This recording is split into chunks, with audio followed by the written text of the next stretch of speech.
গ্রামের বাড়িতে আসা মানে একটা অন্যরকম মজার ব্যাপার। এখানে বড় একটা রাজহাঁস নিয়েছিলাম, সেই রাজহাঁসটা জবাই করে পরিষ্কার করে তারপরে যে কেটে নেওয়া হচ্ছে। তো আস্তে আস্তে কাটাও শেষ হয়ে যাচ্ছে প্রায়।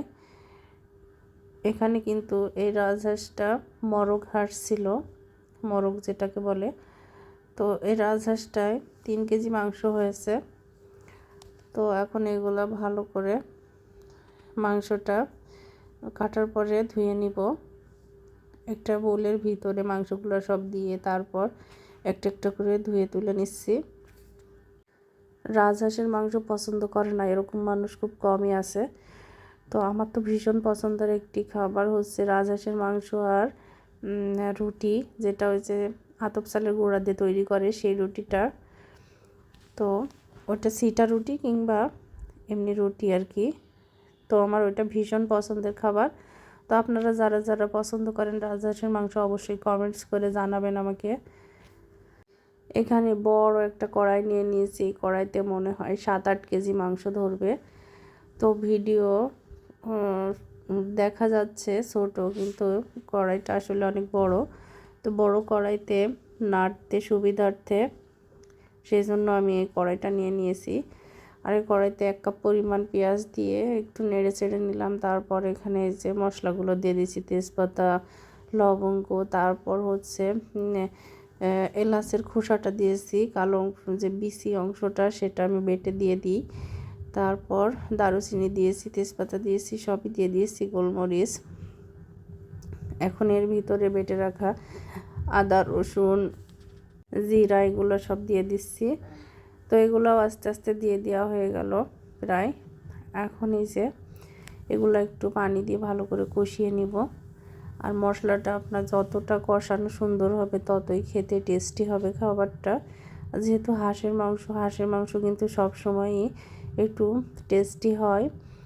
মশলাটা ভালো করে কষিয়ে নেওয়ার কারণে এর ভিতরে লবণ, হলুদ, গোলমরিচ গুঁড়া দিয়েছি আবার একটু, তারপরে দিয়ে দিয়েছি ধনিয়ার গুঁড়া আর মরিচের গুঁড়া।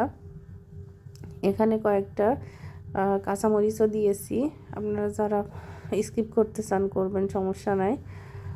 তো সব কিছু মশলাগুলো একসাথে দিয়ে ভালো করে পানি দিয়ে একটু নেড়ে চেড়ে নিচ্ছি। তো মশলাটা একটু ভালো করে কষানোর চেষ্টা করব। আমরা কিন্তু পরিবেশন করেছিলাম মাংসটা হচ্ছে চাউলের যে রুটিটা সেটা দিয়ে। তো সেটা আমি রেসিপিতে দেখাই নাই। নেক্সট কোনো ভিডিওতে যদি আবার হাঁসের মাংস রান্না করি তাহলে আপনাদের সেটা দেখাবো। তবে হাঁসের মাংসের সাথে রুটি কিংবা সিটা রুটিটা খুব চাই। তো গল্প করতে করতে মাংসের মশলাটা প্রায় কষানো হয়ে আসছে।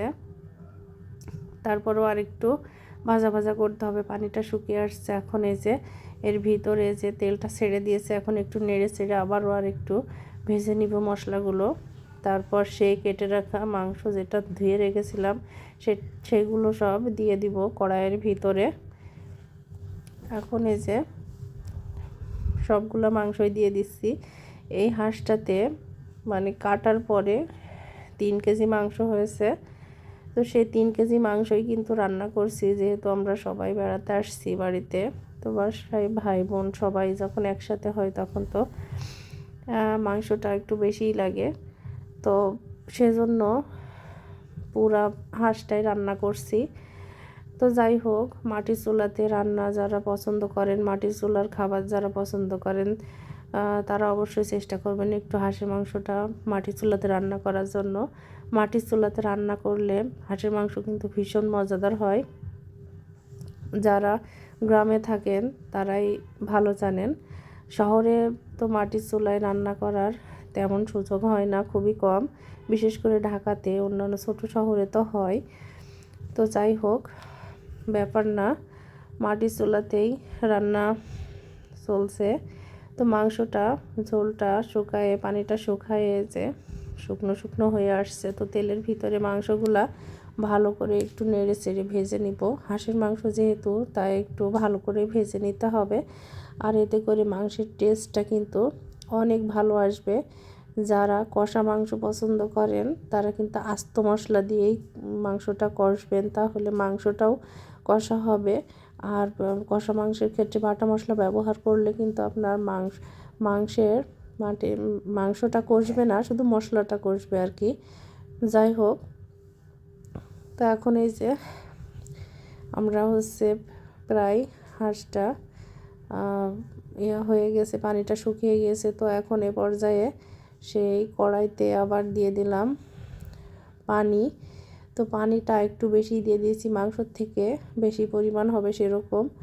তো তারপরে যে মাংসর থেকে বেশি পরিমাণ পানিটা একটু বেশি দিয়েছি, কারণ যে মোরগ হাঁস যেহেতু, আর হাঁসটা একটু ভালো করে সিদ্ধ হইলে তারপরে এই মাংসটা খেতে মজার হবে, সেজন্য একটু পানিটাও বেশি দিয়েছি। তো পানিটা এই যে শুকিয়ে যাওয়ার পরে মাংসটা একটু কালো মতো দেখা যাচ্ছে। তো এতটা কালো না, বাট লাইটের কারণে আর কি এরকমটা দেখা যাচ্ছে।